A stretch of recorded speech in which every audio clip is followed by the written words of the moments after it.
Agora a gente vai começar a falar então dos conceitos mais básicos. Em estatística são as medidas de centralidade e variabilidade. Então a gente vai começar com as de centralidade, são conceitos que provavelmente você conhece e já domina, mas que a gente vai reforçar. Então de centralidade nós vamos falar de média, de moda e de mediana.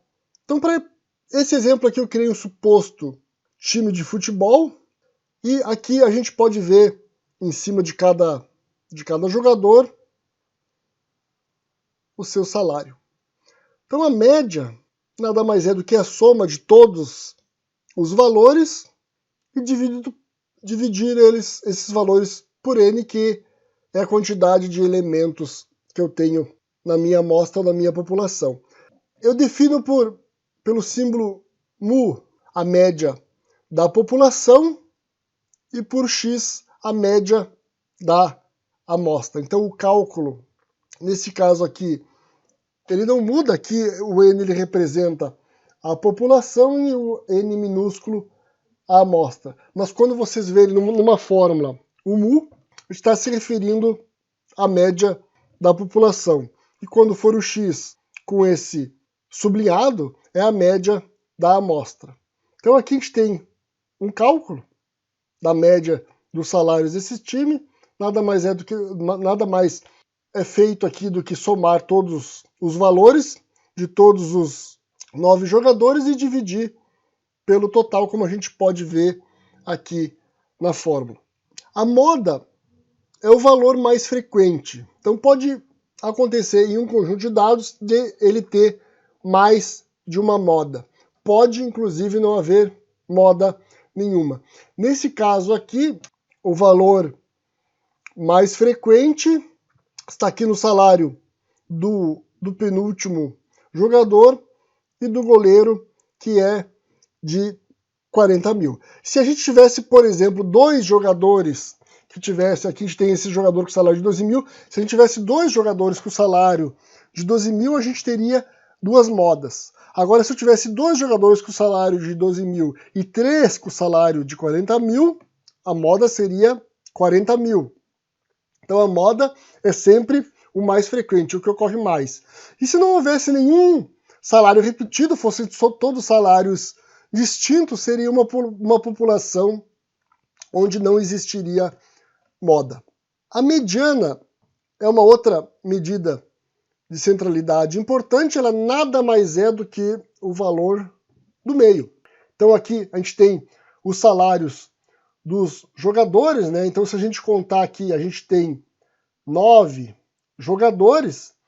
Eu tendo 9 jogadores, eu vou ter 4 antes da mediana, 4 depois da mediana, e aqui eu tenho a mediana. Então, obviamente, né, um detalhe aqui que está me escapando, que para mim calcular a mediana eu tenho que ordenar os valores em ordem crescente, do menor para o maior. Só assim eu vou ter a mediana. Eu não posso ter os valores descritos aqui de forma aleatória e tentar encontrar a mediana, selecionando o valor do meio.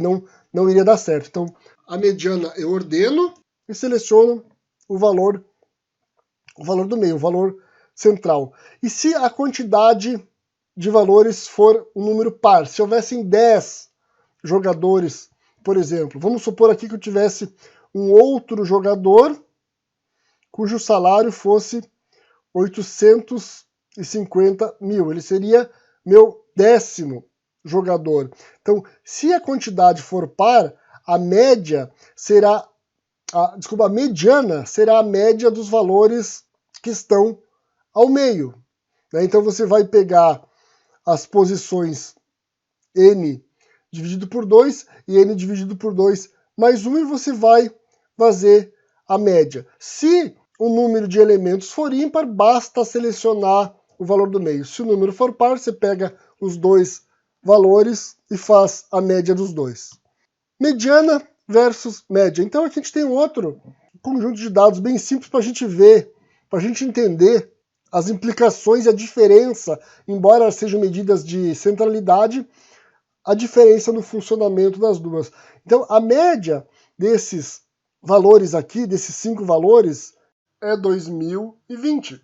Agora, se a gente olhar a mediana, que é o valor do meio, eu tenho apenas 30. Então vejo que o mesmo conjunto de dados há uma diferença tão grande entre média e mediana. Por quê? Porque a mediana não é influenciada diretamente pelos valores dos quartis anteriores ou posteriores, ou dos valores que tem antes ou depois dela. Já a média, sim, ela é influenciada diretamente por todos os valores. Então, tanto a média ela pode nos dar uma distorção, não representar realmente como os valores estão centralizados, como a mediana independente dos casos. Então, se você vai analisar um conjunto de dados muito grande, que você não pode ter uma noção de centralidade dos dados devido ao volume, o interessante é que você calcule tanto a média quanto a mediana desses valores para ter uma melhor compreensão e entendimento da centralidade desses dados.